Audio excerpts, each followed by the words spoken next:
نستعينه ونستغفره ونؤمن به ونتوكل عليه ونعوذ بالله من شرور أنفسنا ومن سيئات أعمالنا من يهده الله فلا مضل له ومن يضلل فلا هادي له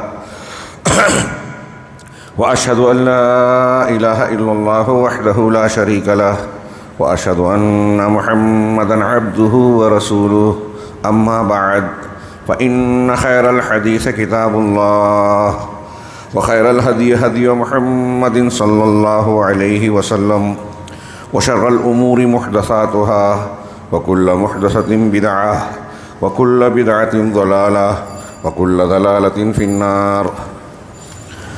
أعوذ بالله من الشيطان الرجيم. بسم الله الرحمن الرحيم. قل أطيعوا الله وأطيعوا الرسول فإن تولوا فإنما عليه ما حمل وعليكم ما حملتم وإن تطيعوه تهتدوا وما على الرسول إلا البلاغ المبين.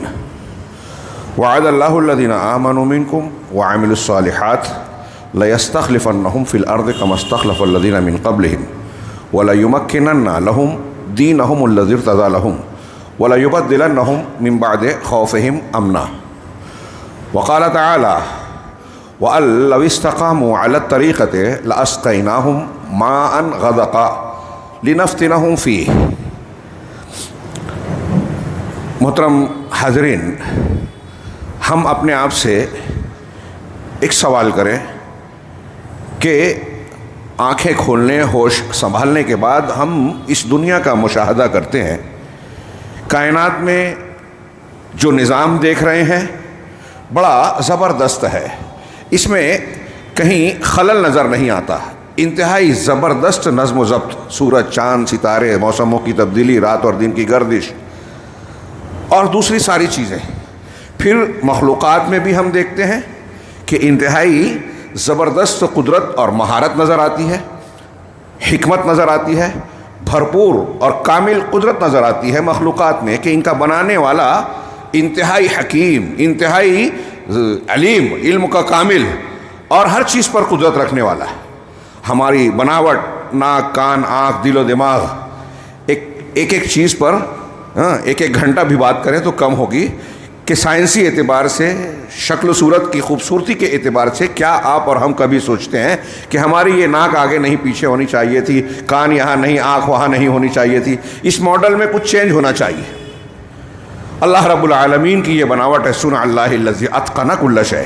یہ اللہ کی بناوٹ اور کاریگری ہے جس نے ہر چیز کو مہارت سے بنایا. تو جس ذات نے سب چیز مہارت سے بنائی، جس ذات نے پوری کائنات کا انتہائی زبردست نظام متعین کیا اور ہر چیز اسی نظام پر رواں دواں اور جاری ہے، تو بتائیے کہ کیا اس نے ہمارے اور آپ کے لیے کوئی نظام نہیں بنایا؟ دنیا میں بہت سے مذاہب ہیں، دین ہیں، شریعتیں ہیں. کیا ساری شریعتیں اللہ کی پسندیدہ ہیں جس نے ہم کو بنایا؟ سارے اس کے بنائے ہوئے قوانین ہیں، یا اس میں سے کوئی ایک چیز اللہ پسند کرتا ہے؟ یہ ہمارے قبر کے سوالوں میں سے ایک سوال ہے، ما دینک، تمہارا دین کیا ہے؟ ہمارا دین وہی ہونا چاہیے جو اس کائنات کا دین ہے.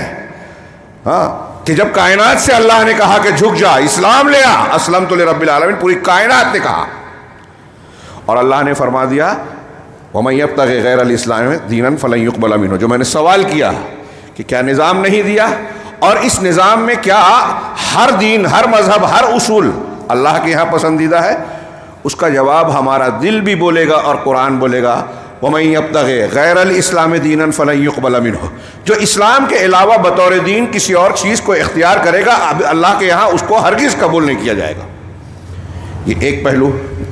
دوسرا پہلو یہ دیکھ رہے ہیں کہ ہم انسانی زندگی میں دیکھتے ہیں کوئی فقیر ہو، کٹیا اور جھوپڑے میں رہنے والا ہو، یا کوئی بادشاہ ہو، محل اور تخت و تاج کا وارث ہو، یہاں کوئی بھی غم و اندوہ سے، مسائل سے، پریشانیوں سے محفوظ نہیں ہے. ہر ایک کے اپنے مسائل ہیں، درجات الگ ہو سکتے ہیں. کون ہے جو اسیر تفکرات نہیں؟ سب کو فکر ہے، سب کو پریشانی ہے. دنیا میں دکھ، درد، غم سے کسی کو نجات نہیں ہے. مسائل سب کو ہے، نشیب و فراسہ. اور پھر دنیا میں ہم یہ بھی دیکھتے ہیں کہ مشاہدے کے اعتبار سے انسان اور غیر مشاہدے میں جن، یہ دو مخلوق ایسی ہے جو اچھائی بھی کرتی ہے، برائی بھی کرتی ہے. ان میں درجات ہیں. ان کا زندگی کا کوئی ایک ڈھرا نہیں ہے. جیسے ایک مچھلی کے بچے اپنے ماں باپ کی طرح ہی جیتے ہیں, تیرتے ہیں. بکری, بھیڑ, جانور, پرندے سب ایک خاص ڈھرے پر چلتے ہیں جس کی اللہ نے انہیں ہدایت دے دی, الہام کر دیا, طریقہ سلیقہ سکھا دیا.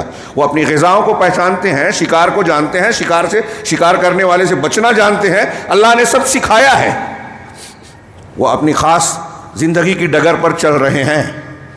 انسان الگ الگ راہوں پر چل رہا ہے, اور یہ سمجھ میں آتا ہے کہ اس کائنات کا مرکزی کردار انسان ہی ہے. پوری کائنات کی بارات کا دولہا ہے.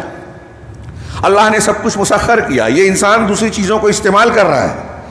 تو کیا اللہ رب العالمین نے انسان کے ان مسائل کو جو دیا یوں ہی دے دیا؟ ہمارے اور آپ کی شریعت کہتی ہے, بہت سے لوگ یہ بھی نہیں جانتے غیر مسلم, کہ یہ دنیا امتحان گاہ ہے, آزمائش کی جگہ ہے. رب العالمین نے ہمیں عقل و شعور دیا ہے, اسی لیے ہمارے یہاں تفاوت ہے, اچھائیاں ہیں, برائیاں ہیں, نیکیاں ہیں اور گناہ ہیں. دونوں کے اپنے اپنی طرف راغب کرنے والی, بلانے والے اسباب ہیں. گناہ کی طرف بھی آج کھینچنے والی چیزیں ہیں انسان کو, اور نیکیوں کی طرف بھی. یہی امتحان ہے کہ ہم کس راستے پر جاتے ہیں. اب اس دنیا میں کوئی کتنا بھی, میں نے کہا, جھوپڑے میں رہنے والا ہو, تخت پر بیٹھنے والا ہو, سب کو امتحان ہے. تو ان امتحان کے مسائل میں, سوالات میں جواب اور حل, کامیابی کہاں ہے دنیا میں بھی اور آخرت میں بھی؟ اس کا جواب اسلام نے دیا, قرآن نے دیا, کہ تمہارے مسائل کا حل شریعت میں ہے. وہ شریعت جس کو اللہ نے اتارا. میں نے ایک آیت پڑھی سورہ جن کی, وَأَلَّوْ اسْتَقَامُوا عَلَى الطَّرِيقَةِ لَأَسْقَيْنَاهُمْ مَاءً غَدَقًا, کہ اگر یہ طریقہ, دین, منہج, صراط مستقیم, اسلام, یہ نام ہے الگ الگ. ہم منہج اسلام کہتے ہیں, صحیح منہج کہتے ہیں. یہ وہی ہے, منہج کا ترجمہ ہوگا طریقہ. یہاں قرآن کی آیت میں اللہ رب العالمین نے خود اسی لفظ کا استعمال کیا, وَأَلَّوْ اسْتَقَامُوا عَلَى الطَّرِيقَةِ, اگر وہ الطریقہ پر قائم رہے, جمے رہے. بہت سارے تقاضے یا کشش رکھنے والے اسباب آئیں گے جو ہم کو نیکیوں سے ہٹانے کی کوشش کریں گے. شیاطین الانس, شیاطین الجن کی الغار ہوگی, فتنوں کا دور ہوگا. آج دیکھیے مسلمان میں, ہمارے درمیان جو قرآن و حدیث کے حاملین ہیں, قرآن و حدیث کے حامل ہوتے ہوئے قرآن و حدیث کو نہیں مانتے, اس کی تعلیمات کی کھلی مخالفت کرتے ہیں. ہمارے مسلمانوں میں ہی ہم اور آپ کہتے ہیں غیر اللہ کو پکارنا, غیر اللہ کے لیے نظر و نیاز کرنا شرک ہے, شرک اکبر ہے, جو کبھی معاف نہیں ہوگا, اور اسی کے خاتمے کے لیے انبیاء ہے. یہی اللہ کے نزدیک سب سے زیادہ ناپسندیدہ امر ہے. اسی کے لیے جنت جہنم کو بنایا کہ جو توحید اختیار کرے گا, لا الہ الا اللہ پر قائم رہے گا, وہ جنت میں جائے گا, جو اس کے خلاف جائے گا وہ جہنم میں جائے گا. کائنات اسی کے لیے بنائی ہے. انسان کے دو گروہ اسی بنیاد پہ ہیں, لا الہ الا اللہ والا, ماننے والا, نہ ماننے والا ہے. یہ جنتی, یہ جہنمی, ساری بنیاد ہے. اور ہمارے مسلمانوں نے لا الہ الا اللہ کو کلمہ شرک بنا دیا. ہمارے یہاں کچھ لوگ کہتے ہیں, ہمارے نوجوان متاثر ہیں, ہر چیز میں اللہ ہے, اللہ ہی اللہ ہے. ہمارا وجود تو بس اکثر ہے جیسے آئینے میں کھڑے ہوتے ہیں ہم, سامنے آئینے میں دکھنے والے ہم ہیں لیکن ہے نہیں. ایسے ہی دنیا میں ہم دکھ رہے ہیں لیکن ہے نہیں. حقیقت میں اللہ ہے, اللہ ہی اللہ ہے. یعنی خالق ہی خالق ہے, مخلوق ہے ہی نہیں. اس سے بڑا شرک کوئی ہے نہیں, وحدت الوجود. صوفیوں کی اکثر جماعتیں یہ مان رہی ہیں. ہمارے یہاں صوفیوں کے نمائندے ڈاکٹر اسرار فلاں اور فلاں کے لوگ نام لیتے ہیں. کچھ لوگوں کو برا لگے گا, یہ عقیدے میں سمجھوتا نہیں ہے, آپ کی قبر میں کوئی نہیں آئے گا. یہ دنیا کا سب سے گھناؤنا شرک ہے. میرے موبائل میں کلپ ہے, کئی جگہ میں بیان کیا تو لوگ سوال کر رہے ہیں, میں نے بھیجا کئی جگہ. وہ شخص کہتا ہے هو الاول والآخر والظاہر والباطن. موقع نہیں ہے, میرا موضوع فی الحال پورا نہیں ہے. تو کہا کہ یہ آیت قرآن کی, وہ ڈاکٹر اسرار کہتے ہیں کہ وحدت الوجود کے سلسلے میں نص قطعی ہے کہ سب اللہ ہی ظاہر ہے, اللہ ہی اول ہے, اللہ ہی آخر ہے, ظاہر ہے, باطن ہے, ہر جگہ اللہ ہی اللہ ہے. اللہ کے نبی صلی اللہ علیہ وسلم نے اس آیت کی تفسیر کی ہے, تو اول ہے, تجھ سے پہلے کوئی نہیں, تو آخر ہے, تیرے بعد کوئی نہیں, تو ظاہر ہے, تیرے اوپر کوئی نہیں, تو باطن ہے, تجھ سے پرے اور نزدیک کوئی نہیں. نبی کریم صلی اللہ علیہ وسلم سے زیادہ اچھی تفسیر ڈاکٹر اسرار کی لگ رہی ہے لوگوں کو. کیا کھلی گمراہی ہے. وہی میں کہہ رہا ہوں, اللہ تعالیٰ کہہ رہا ہے کہ اگر طریقہ پر قائم رہیں گے, دین صحیح پر, اس طریقے سے ادھر ادھر نہیں ہٹنے کا. وہ بہت اچھا ہے, اس نے بہت اچھی دانشوری پیش کی, بہت اچھا درس دیتا ہے, اس کے 2 کروڑ فالوور ہیں, اس کے اتنے سبسکرائبر ہیں, تو ہم اس کے پیچھے چلیں؟ خارجیوں کی نماز صحابہ سے اچھی تھی, قرات اچھی تھی. اللہ کے رسول نے کہا اس نماز قرات سے دھوکہ نہیں کھانا, مل جائے تو قتل کرنا, لائک نہیں کرنا. ہاں, اور مجھے مل جائے تو آگ کی طرح قتل کروں گا. معیار کیا ہے؟ ولا برکہ الطریقہ, یہ شریعت, یہ دین. اگر یہ طریقے پر, دین پر قائم رہیں گے, لَأَسْقَيْنَاهُمْ مَاءً غَدَقًا, یہ ایک آیت میں پوری بات آ جاتی ہے. اگر ہم غور سے دیکھیں تو ہم انہیں وافر پانی پلائیں گے, انہیں سیراب کریں گے پانی سے, طریقے پر, دین اور شریعت پر. یہ دنیا کی ابھی بات ہو رہی ہے. ہاں, دنیا کی بات ہو رہی ہے کہ اگر آپ اور ہم, اللہ علی قرآن میں کہہ رہا ہے, اللہ کی بات غلط ہو سکتی ہے, کوئی مومن مانے گا؟ سوال ہی نہیں. اگر تم الطریقہ پر, شریعت اسلامیہ پر, جو اللہ نے دین دیا ہے اس دین پر قائم رہو گے, نبی کے طریقے پر, صحابہ کے طریقے پر, لَأَسْقَيْنَاهُمْ مَاءً غَدَقًا, تو ہم انہیں وافر, ماءً غَدَقًا, غدقہ کا ایک ترجمہ وافر یعنی بھرپور, ایک ترجمہ کیا ہنی مریا یعنی مزیدار, لذیذ, خوشگوار پانی دیں گے, پلائیں گے. آپ سوچیں گے صرف پانی کی بات کہی گئی؟ ایک لمبی چوڑی تقریر ہو سکتی ہے کہ پانی سے ہی انسان کی زندگی, وَجَعَلْنَا مِنَ الْمَاءِ كُلَّ شَيْءٍ حَيٍّ, قرآن کہتا ہے ہر چیز کو اللہ نے پانی چیز سے, ہر زندہ چیز کو بنایا ہے. نطفے سے پیدائش ہوتی ہے, پانی, پانی پیے بغیر ہم جی نہیں سکتے. جس جانور کو ہم کھاتے ہیں, جو پیڑ پودے اگتے ہیں, سبزیاں اگتی ہیں, پانی کے بغیر اگ نہیں سکتی. سمندر دریا نہ ہو تو دنیا کا ماحول قائم نہیں رہ سکتا. یہ ایک ایک جملے میں جو میں نے کہا اس کی ایک ایک ڈیٹیل دی جا سکتی ہے.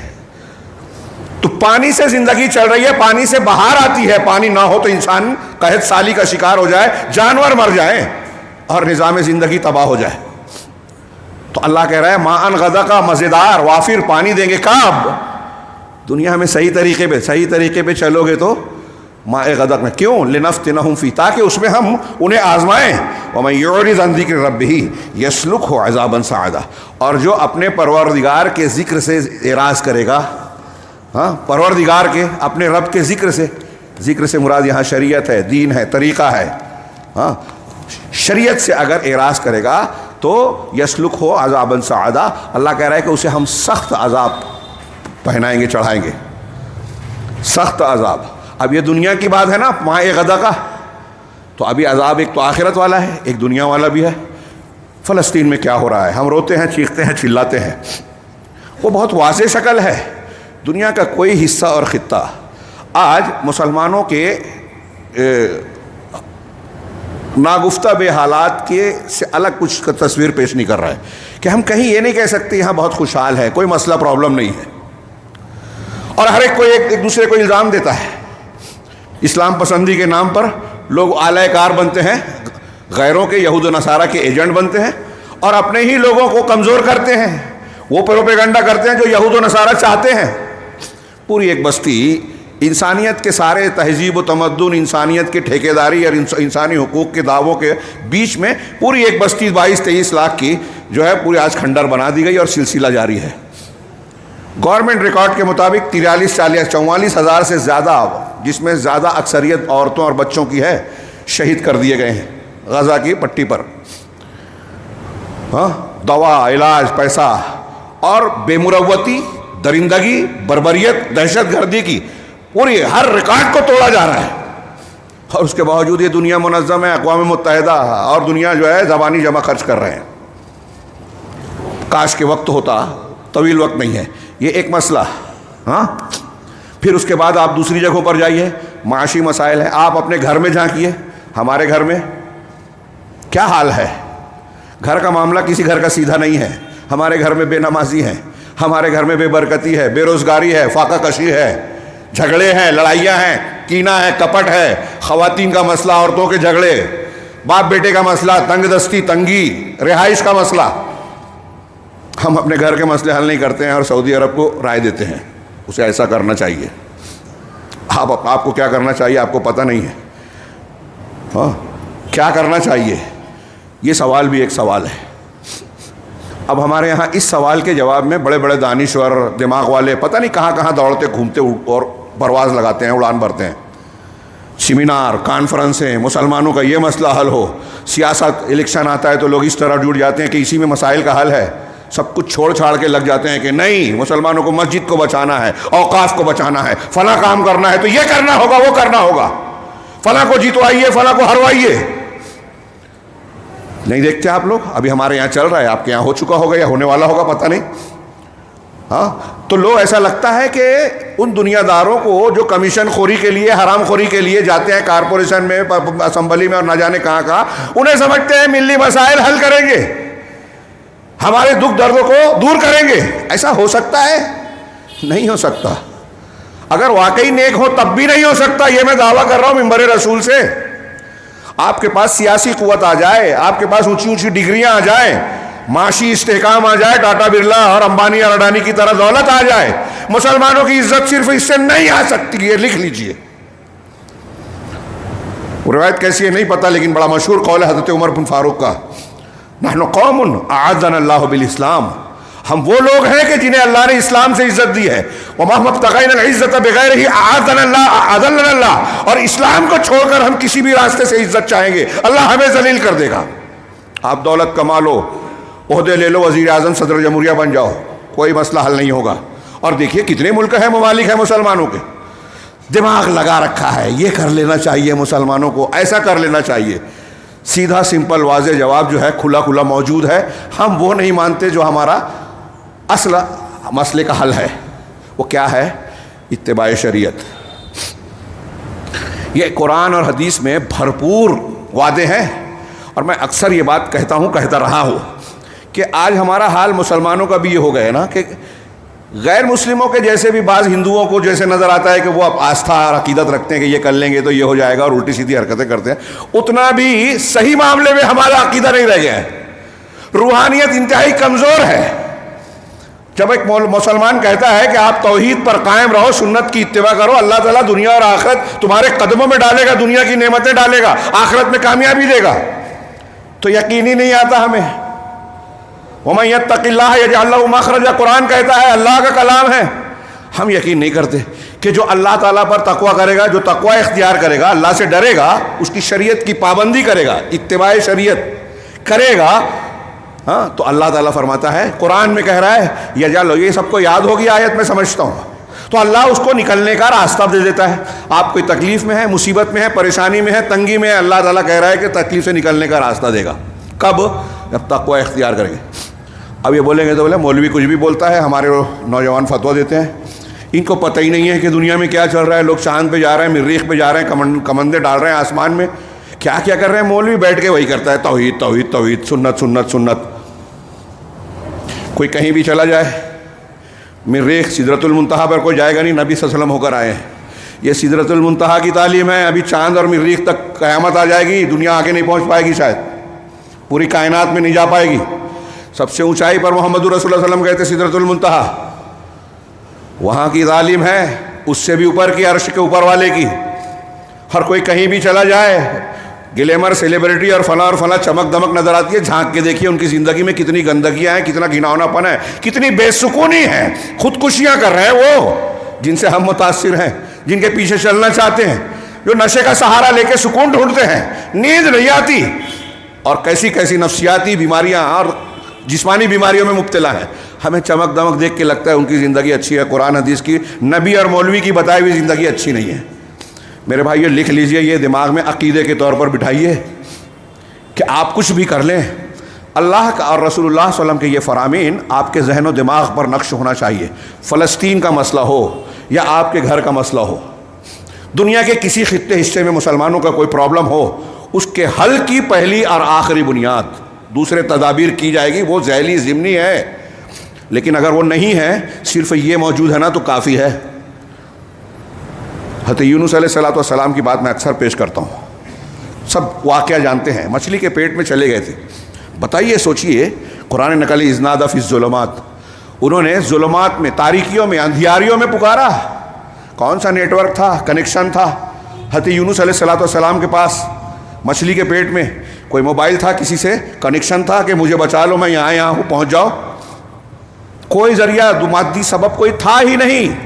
ہم بحث کرتے ہیں, اب وہ بولیے کہ ارے مولوی کچھ بھی بیان کرتا ہے، قرآن کچھ بھی بیان کرتا ہے، کہو گے کوئی نہیں. تو کس نے بچایا یونس علیہ السلام کو اور حضرت ابراہیم علیہ السلام آگ کے لیے آگ کو کس نے ٹھنڈی کیا؟ واقعہ ہم ہر سال سنتے ہیں، کہانی کی طرح سنتے ہیں، بھول جاتے ہیں. یہ قصہ ہے، واقعہ ہے، ہمارے لیے درس عبرت ہے کہ ابراہیم کے لیے آگ ٹھنڈی کی ہوئی. یونس علیہ السلام مچھلی کے پیٹ سے کیسے نکلے، کس نے نکالا، کس کو پکارا؟ اسی کو پکاریے. ہم اور آپ جس آگ میں جل رہے ہیں نا، وہ ٹھنڈی کرے گا اللہ. یہی اتباع شریعت ہمارے مسائل کا حل ہے.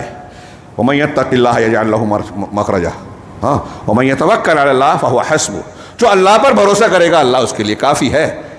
وَيَرْزُقْهُ مِنْ حَيْثُ لَا يَحْتَسِبُ. اور ایسے مقام سے اسے روزی دے گا جہاں سے وہ گمان نہیں کر سکتا. میں نے کہا کہ ہم روحانی اسباب کو کمتر اور غیر ضروری سمجھتے ہیں. اللہ کے رسول صلی اللہ علیہ وسلم فرماتے ہیں من احب کیا ہے يُنْسَأَ لَهُ فِي ذِكْرِهِ وَيُبَارَكْ لَهُ فِي عُمْرِهِ. جو چاہتا ہے کہ اس کے عمر میں اضافہ ہو اور اس کی رزق میں بڑھوتری ہو، عمر میں برکت ہو، رزق میں بڑھوتری ہو. بخاری مسلم کی حدیث ہے فل یسل رحمہ. آپ اور ہم چاہتے ہیں کہ نہیں مرے جا رہے ہیں نا، پیسہ کما لیں، یہاں بھاگے وہاں بھاگے، دکان دھندا کاروبار نہ جانے کیا کیا. اللہ کہہ رہا ہے، رسول اللہ صلی اللہ علیہ وسلم فرما رہے ہیں، آپ کو اور ہم کو یقین ہے کہ نہیں، ایمان ہے کہ نہیں، کہ اگر رزق میں برکت چاہیے، عمر میں برکت چاہیے تو کیا کرنا ہے؟ رشتے جوڑیے. فلیسل رحمہ. جو یہ چاہتا ہے وہ اپنے رشتوں کو جوڑے. ہم رشتے کاٹ رہے ہیں، اس سے ناراض اس سے ناراض، اس کی میت میں نہیں جائیں گے، اس کو معاف نہیں کریں گے. سگے بھائی سے لڑائی ہے، بہن سے لڑائی ہے، باپ اور بیٹے میں جھگڑا ہے، قطع تعلق ہے، کیسے دعا قبول ہوگی، کیسے برکت ملے گی؟ ہو ہی نہیں سکتا. اب اس کے بعد آپ دنیا کا مسئلہ حل کریں، قرضہ لیں اور فلاں کی مدد لے لیں، برکت ہو ہی نہیں سکتی. حرام خوری کریں گے، اللہ تعالیٰ کہتا ہے یمحق اللہ الربا، اللہ سود کو مٹاتا ہے. ہم سود لے کے ترقی کرنا چاہتے ہیں. روحانی دیکھ رہے ہیں، اس کے نتائج دکھتے ہیں. تو رشتہ جوڑیے. یہ اس کام کو کرو گے روزی ملے گی، عمر میں برکت ملے گی، صحت ملے گی. حضرت فاطمہ رضی اللہ تعالیٰ عنہ خادم مانگنے گئی تھی رات میں. بہت لمبا واقعہ ہے بخاری کا.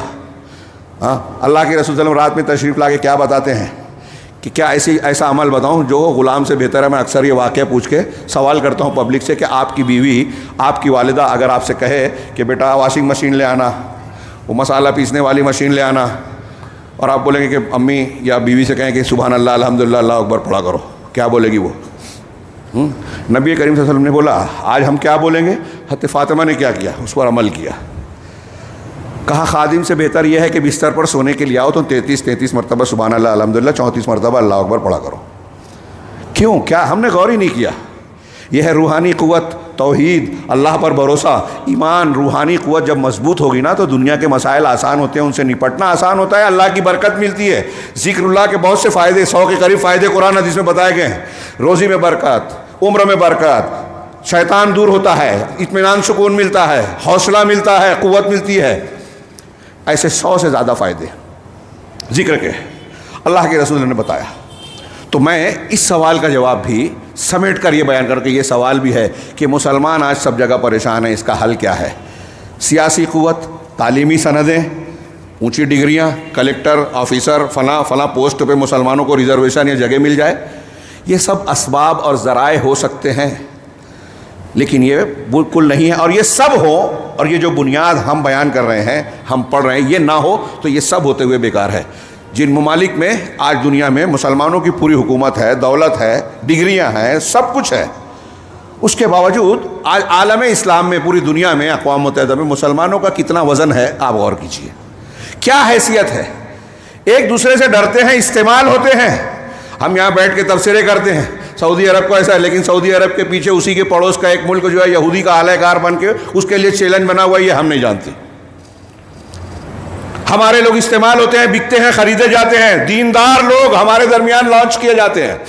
یہ صحابہ کرام کو برا بھلا کہنے والے، انکار حدیث کرنے والے، وحدت الوجود بیان کرنے والے صوفیوں کو بلایا جاتا ہے. برطانیہ میں تقریریں ہوئی ہیں گزشتہ 10-20 سالوں میں، 10 واقعات ہو چکے ہیں کہ مسلمانوں کی کیا کمزوریاں ہیں، وہابیوں کی کیا کمزوریاں ہیں. اصل میں اہل حدیث اسلام رکھتے ہیں. یہ وہ کہتے ہیں، امریکن تھنک ٹینک اسرائیلی ہماری ایجنسیوں کو بتایا ہے دنیا کی حکومتیں ایجنسیاں ہمارے پیچھے پڑی ہوئی ہیں, میڈیا پیچھے پڑا ہوا ہے. ان کو بتایا جاتا ہے باہر کہ اصلی اسلام وہابیوں کے پاس ہے, جن کو لوگ سلفی اہل حدیث کہتے ہیں. منبر رسول سے کہہ رہا ہوں, یہ رپورٹیں ہیں, تھنک ٹینک کی رپورٹیں ہیں. ان کو کیسے زیر کیا جائے. پاکستان کے گوہر شاہی ابھی یہاں بھی ہندوستان میں بھی کھل رہا ہے سونا سینٹر, اور دوسرے لوگوں کو بلایا جاتا ہے, وہاں عزت دی جاتی ہے. ہاں, رشیا اپنی سرکردگی میں چیچنیا میں وہ کیا نام ہے صوفیوں کی کانفرنس کراتا ہے. ہندوستان میں بی جے پی نے صوفیوں کی کانفرنس کروائی. ہم لوگ اندھے بنے رہتے ہیں. یہ بہت اچھے ہیں, یہ بہت نیک ہیں, جو قبروں پہ جا کے پھول پیش کر رہے ہیں, جو شرک اور توحید میں تمیز نہیں کرتے, ان کے پیچھے ہم بھاگ جاتے ہیں. میں یہ کہنا چاہتا ہوں کہ ہمارے درمیان لانچ کیے جاتے ہیں ہمارے داخلی مسائل جو ہیں اس نے کمزور اتنا کر دیا کہ خارجی طور سے ہم کو استعمال کیا جاتا ہے.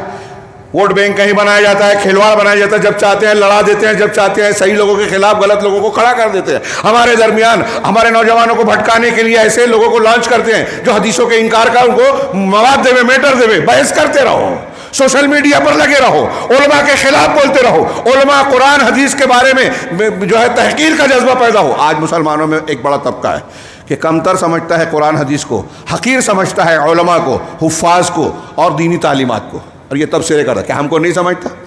کیا ضرورت ہے مولوی سے سوال پوچھنے کی, دین سیکھنے کی؟ گوگل بابا جو ہے ایک بٹن دبائے سب بتا دیتا ہے. ایسے گوگل ہی علماء کی کثرت ہو گئی ہے جو اصل میں جوہلا ہیں.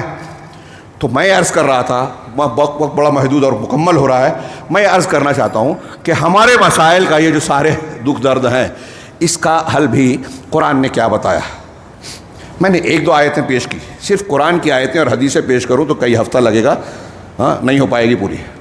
وَمَنْ أَعْرَضَ عَنْ ذِكْرِي فَإِنَّ لَهُ مَعِيشَةً ضَنْكَ, ایک آیت وعید والی ایک وعدے والی پیش کر کے نتیجے کی بات.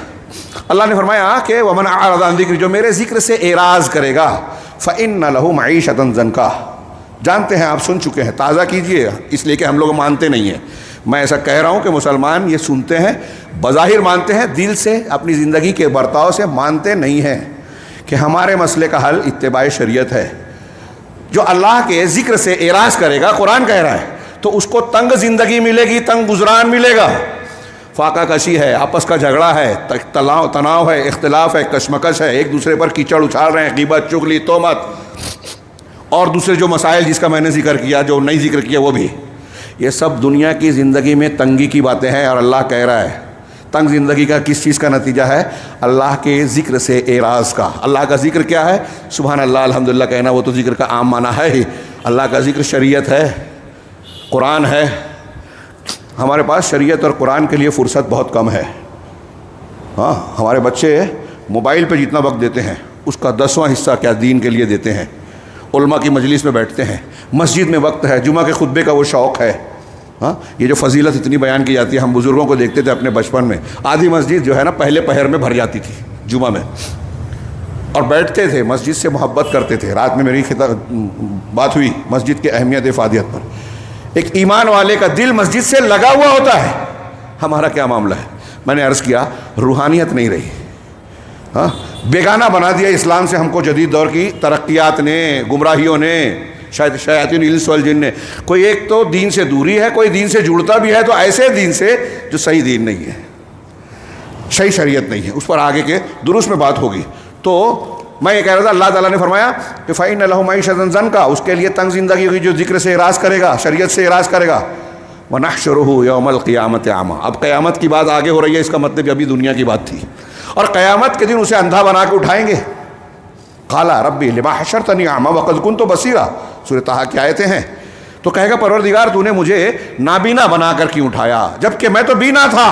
قَالَ كَذَٰلِكَ أَتَتْكَ آيَاتُنَا فَنَسِيتَهَا, اللہ کہے گا کہ ایسا ہی معاملہ تھا کہ دنیا میں تیرے پاس ہماری آیتیں آئی تھی, ٹائم نہیں تھا تیرے پاس, سن کے انسنی کر دیا. فَنَسِيتَهَا, تو نے فراموش کر دیا. فَكَذَٰلِكَ الْيَوْمَ تُنسَىٰ, ایسے ہی آج تجھ کو بھلا دیا جائے گا, آج تجھے بھی بھلا دیا جائے گا, رحمت نہیں ملے گی. یہ ایک آیت سمجھ لیجئے وعید والی. اور وہ آیت سورہ اعراف کی قوموں کا ذکر کرنے کے بعد, ان کی تباہی کا, عذاب کا ذکر کرنے کے بعد اللہ نے کہا کہ وَلَوْ أَنَّ أَهْلَ الْقُرَىٰ آمَنُوا وَاتَّقَوْا لَفَتَحْنَا عَلَيْهِمْ بَرَكَاتٍ مِّنَ السَّمَاءِ وَالْأَرْضِ, اگر یہ بستی کے لوگ ایمان لے آتے اور عمل صالح کرتے, ایمان عمل صالح, یہ کیا ہے؟ یہی شریعت ہے، صراط مستقیم کی پیروی، یہی شریعت ہے، یہ دین ہے، اسلام، دین، طریقہ، منہج، یہ جو ہم کہہ رہے ہیں سب دین ہی کی اتباع کا معاملہ ہے۔ تو اللہ نے کہا کہ اگر یہ ایمان اور تقوی یعنی شریعت کی پابندی کرتے، عقیدے اور عمل میں شریعت کے مطابق چلتے، عقیدہ بھی عمل بھی، ایمان نہیں ہے آپ بہت بڑا عمل کر رہے ہیں، آج کل کچھ لوگ دعوت دیتے ہیں، کچھ فضائل پہ محنت کرتے ہیں، کچھ اسلامی حکومت کی بات کرتے ہیں تو کہتے ہیں کہ شرک کرو، بدعت کرو، کوئی فرق نہیں پڑتا، ایک ہو جاؤ۔ کیا بات ہوئی؟ ایمان ہی نہیں ہے تو کہاں سے اتحاد ہوگا؟ تو کہا اگر یہ بستی کے لوگ ایمان اور تقوی اختیار کر لیں لَفَتَحْنَا عَلَيْهِمْ بَرَكَاتٍ مِنَ السَّمَاءِ وَالْأَرْضِ، تو آسمان سے اور زمین سے برکتوں کے دروازے ہم ان پر کھول دیں گے۔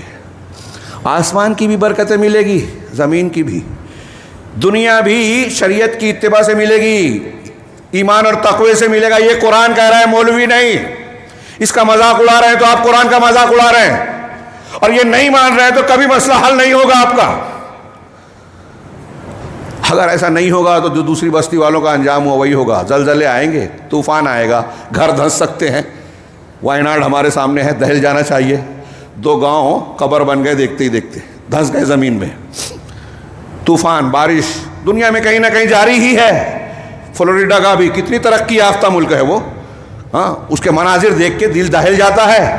جب اللہ کا فیصلہ ہوتا ہے تو کسی کی کچھ نہیں چلتی۔ یہ رب العالمین کی وعیدیں اور وعدے یہ سامنے رکھیے۔ اللہ رب العالمین کہہ رہا ہے شریعت کی اتباع کرو، اللہ کی فرما برداری کرو تو برکتیں بھی ملے گی، دنیا میں جب ملے گی تو آخرت میں کامیابی۔ یہی بات تھوڑا اور وضاحت سے سورہ نور کی آیت میں یہ ملاحظہ فرمائیں، ایک دوسرے کو جوڑ دیجیے آیتوں کو۔ اللہ نے فرمایا جو میں نے آیت پڑھی تھی، قل اطیعوا اللہ واطیعوا الرسول، آپ کہہ دیں، اعلان کر دیں، بتا دیں، اللہ نے اپنے رسول کو آرڈر دیا لوگوں کو بتا دیجئے، اور رسول کے ذریعے سے امت کو یہ آرڈر ہے کہ لوگوں کو بتا دیجئے۔ ہم بتا رہے ہیں، دہرا رہے ہیں کیا کہ اطاعت کرو اللہ کی، اطاعت کرو الرسول کی، الرسول محمد صلی اللہ علیہ وسلم، ان کی اطاعت کرو۔ فَإِن تَوَلَّوْا فَإِنَّمَا عَلَيْهِ مَا حُمِّلَ وَعَلَيْكُمْ مَا حُمِّلْتُمْ۔ اب اللہ رسول کی اطاعت اگر کرو گے تو تمہارا فائدہ ہے، نہیں کرو گے فَإِن تَوَلَّوْا، اگر پیٹ پھیرو گے، نہیں مانتے، ہم نہیں مان رہے ہیں، آج یہاں بیٹھے ہیں ہم لوگ، بظاہر ہم مانتے ہیں، لیکن آپ دیکھیے کہ یہاں جو نماز پڑھنے آ گئے، جمعہ میں آ گئے، وہ مجبوری میں، ماحول میں، چاہے جیسے آئے، دل سے آئے، لیکن کئی جگہ ہم دیکھتے ہیں کہ قرآن کہہ رہا ہے بہن کو یہ حق دو، نہیں دیتے، ہم نہیں مان رہے ہیں، اللہ کی بات نہیں مان رہے، رسول کی وراثت کرتے ہی نہیں ہیں، 2 3 پیڑھیاں گزر گئی، وراثت کی تقسیم نہیں ہو رہی ہے، رشتے کاٹ دو، غلطی ہو جائے معاف کر دو، غیبت مت کرو۔ یہ تو وہ چیزیں ہیں جو ہم میں بچے بھی جانتے ہیں۔ کیا ہم اس پر عمل کر رہے ہیں؟ اللہ کی بات مان رہے ہیں، رسول کی مان رہے ہیں؟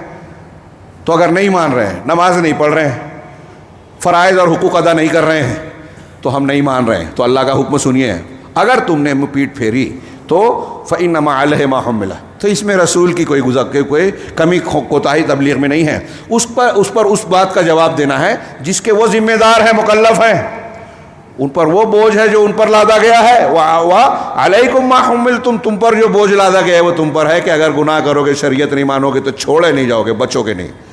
دنیا میں تھوڑا دھوم دھام اچھل کود نظر آتی ہو تو خوش مت ہو جاؤ، جب اللہ کی رسی کھینچے گی تو دنیا بھی جائے گی، اور آخرت کا عذاب تو سن کے آدمی دہل جائے، رونگٹے کھڑے ہو جائیں، انتہائی بھیانک دردناک عذاب، جہاں موت کو پکارے گا آدمی، موت نہیں آئے گی۔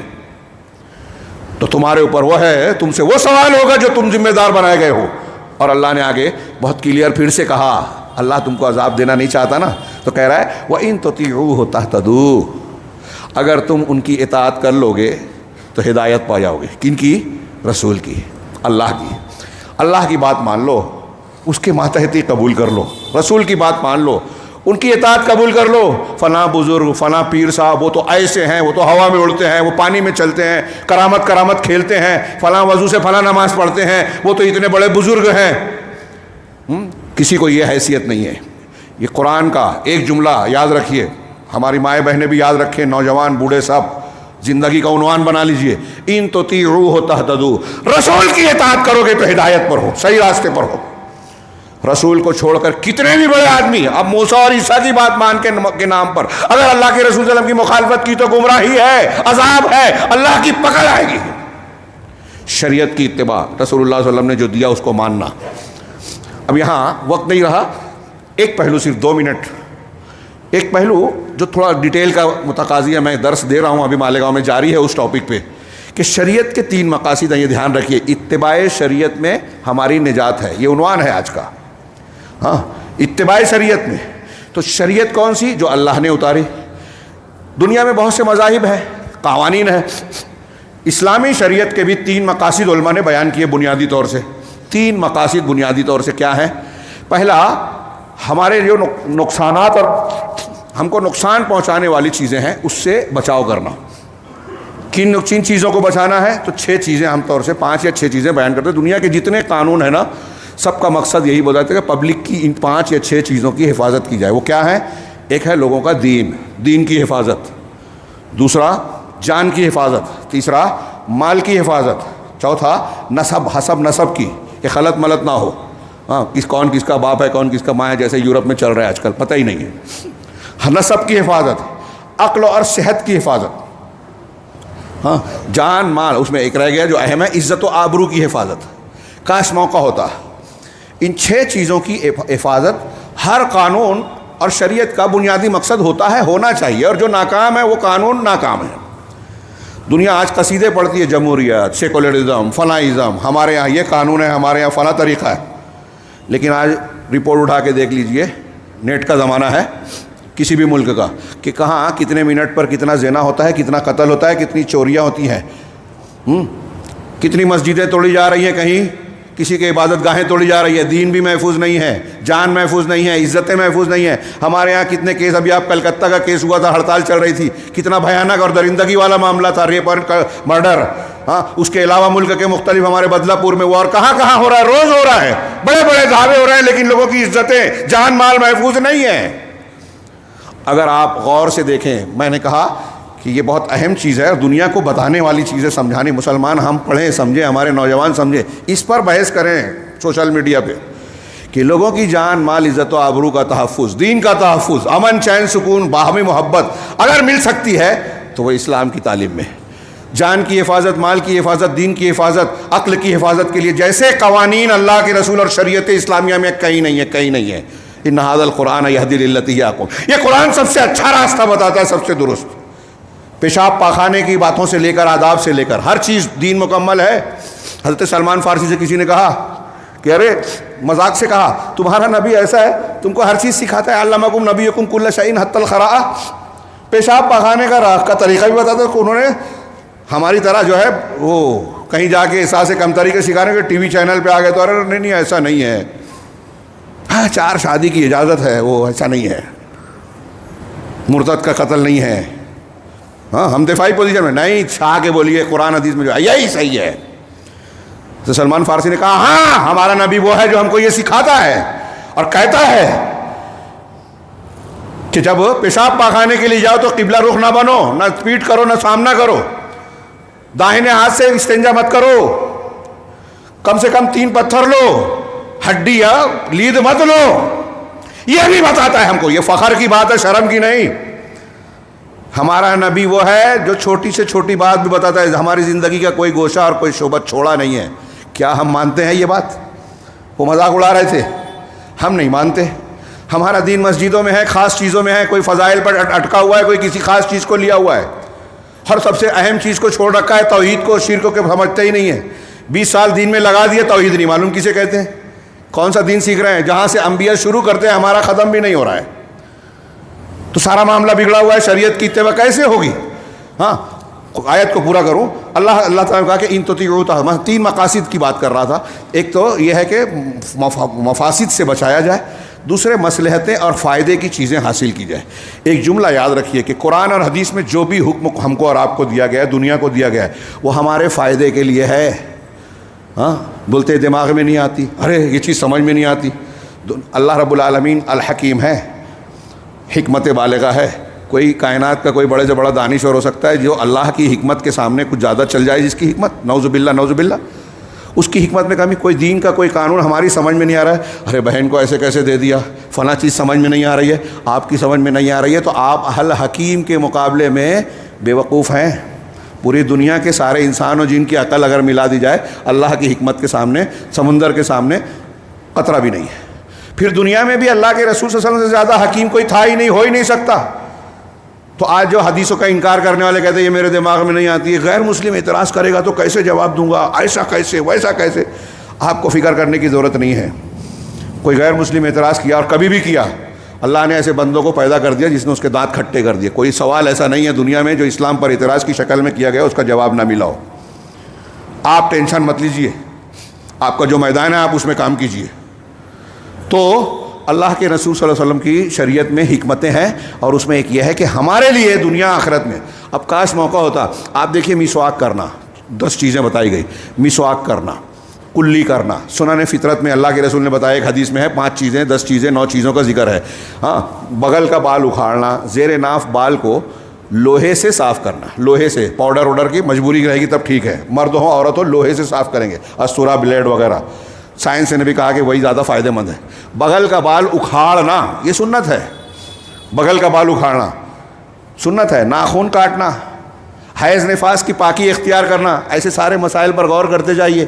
جس نبی نے ناخن کاٹنے، موچھ کاٹا جائے، داڑھی چھوڑا جائے، کیسے بیٹھا جائے، کیسے کھانا کھایا جائے، کیسے سویا جائے، سونے کے آداب کیا ہیں. پہلے لیٹے تو سیدھی کروٹ لیٹے، سائنس والے کہتے ہیں سیدھی کروٹ لیٹنے سے ہارٹ اٹیک اور دل کی دھڑکن پر جو اثر پڑنے کا امکان کم ہوتا ہے.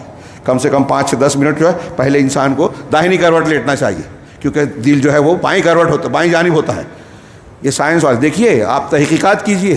غسل کرنا، غسل جنابت احتلام ہوتا ہے یا میاں بیوی ملاپ ہوتے ہیں تو پورے جسم کے سوراخ سے جو ہے گندگی نکلتی ہے. میں یہ کہنا چاہتا ہوں کہ آج سائنس کہہ رہا ہے کہ جو اسلام نے 1400 سال پہلے احکامات بیان کیے تھے اس میں ہمارے اور آپ کے لیے فائدہ ہے. تو دوسرا فائدوں کا حصول. تیسرا، اللہ کے رسول شریعت کا مقصد ہے عمدہ اور بہترین اخلاق، اچھے سے اچھا اخلاق اختیار کرنا. اللہ کے رسول صلی اللہ علیہ وسلم کی شخصیت کو دیکھیے، آپ خلق عظیم پر تھے، نمونہ تھے، ہر معاملے میں سب سے اعلیٰ تھے. وقت زیادہ ہو گیا اس لیے صرف اس آیت کا ترجمہ کر کے بات کو ختم کرتا ہوں. اللہ تعالیٰ نے فرمایا کہ وعد اللہ الذین آمنوا منکم وعملوا الصالحات. یہ آیت ہے کہ اگر تم اللہ کے رسول کی اطاعت کرو گے تو ہدایت پر پا جاؤ گے. وما علی الرسول الا البلاغ المبین. اور رسول کا کام صرف کھلے طور سے پہنچا دینا ہے. رسول کی بس یہی ذمہ داری ہے کہ پہنچا دیا. ہم تک قرآن حدیث ہے، اب ہم مانتے نہیں مانتے اس کی ذمہ داری ہماری ہے. اور اس کے بعد ہی اللہ نے وعدہ کیا ہے، جو قرآن کی آیت ہے مشہور، کہ اللہ نے تم میں جو ایمان والے ہیں عمل صالح، ایمان اور عمل صالح یہ اتباعی شریعت ہے. آپ عمل صالح اس وقت کرنے والے ہو ہی نہیں سکتے جب تک قرآن حدیث کے مطابق فرائض، عبادات، احکامات، لین دین ادا نہ کریں. تو ایمان اور عمل صالح شریعت کی اتباع. ایمان عقیدہ ہے، عمل جو ہے عمل ہے، ظاہر ہے. تو جو یہ کرے گا اللہ نے کہا لَيَسْتَخْلِفَنَّهُ فِي الْأَرْضِ، تو تمہیں ضرور زمین میں خلافت دے گا. جس وقت قرآن کی آیت نازل ہوئی مسلمانوں کی حالت بہت خراب تھی، ساری دنیا دشمن تھی، آج سے زیادہ مسئلہ خراب تھا. پھر دیکھتے ہی دیکھتے اللہ کے رسول صلی اللہ علیہ وسلم کا دین پھیلتا گیا، بڑھتا گیا. ابوبکر صدیق، عمر فاروق، عثمان غنی، ان ادوار میں دیکھیے اسلام کا جھنڈا اونچا ہوتا گیا اور اس کی حکومت کا رقعہ جو ہے پھیلتا ہی گیا. دنیا کو تعجب ہے آج کی بھی کہ تاریخ میں اتنی تیزی سے دنیا میں کوئی حکومت ہی نہیں، کوئی دین نہیں پھیلا جس طرح اسلام پھیلا تھا. یہ اسی وعدے کا عمل تھا کہ اللہ ایمان اور عمل صالح صحابہ کرام میں تھا. اللہ نے وعدہ پورا کیا. دیکھتے ہی دیکھتے دنیا میں حکومت پھیل گئی، قیادت پھیل گئی. صرف زمین کو نہیں دلوں کو بھی فتح کیا مسلمانوں نے. آخر میں اس کو سامنے رکھ کے حضرت عبداللہ ابن مسعود کے اس جملے کو یاد رکھیے اور اسی پر میں بات کو ختم کرتا ہوں. بڑا مشہور جملہ ہے، بہت شارٹ لیکن پورا زبردست، پوری باتوں کو، ہمارے مسئلے کا حل. حضرت عبداللہ ابن مسعود نے کہا اتبعوا ولا تبتدعوا فقد کفیتم. اتباع کرو، ابتدا بدعت مت کرو. اتباع کرو یعنی شریعت کے پیچھے چلو، رسول کے پیچھے چلو، جو بتایا وہی کرو. اور بدعت مت کرو یعنی جو نہیں بتایا ہے عبادت میں، عمل میں، تہوار میں، طور طریقے میں، جو نہیں بتایا ہے وہ مت کرو. تمہارے لیے اتنا کافی ہے. شریعت کی اتباع کرو، دنیا میں بھی عزت، آخرت میں بھی نجات. اللہ رب العالمین ہمیں اس کی توفیق عطا فرمائے اور مسلمانوں کو عزت اور نجات کا حقدار بنائے، ہم کو اور آپ کو. آج پوری دنیا میں مسلمانوں کی جو دیگر حالت ہے، عذاب کی کیفیت ہے۔ پروردگار اس حالات کو، ان حالات کو بدل دے، مسلمانوں کو کی حفاظت فرمائے، دشمنوں کی طاقت کو توڑ دے، انہیں باہم جو ہے دست گریباں کر دے اور مسلمانوں کو تحفظ کی راہ پروردگار فراہم کرے، دنیا میں بھی حفاظت دے ہر قسم کے فتنے عذاب سے، اور برزخ و آخرت میں بھی ہمیں ہر قسم کے عذاب سے بچائے۔ اقول قولی ھذا واستغفر اللہ لکم صلی اللہ علیہ نبینا محمد۔ بارک اللہ لنا ولکم فی القرآن المجید ونفعنا وإیاکم بالآیات والذکر الحکیم، انہ تعالی جواد کریم ملک بر رب الرحیم۔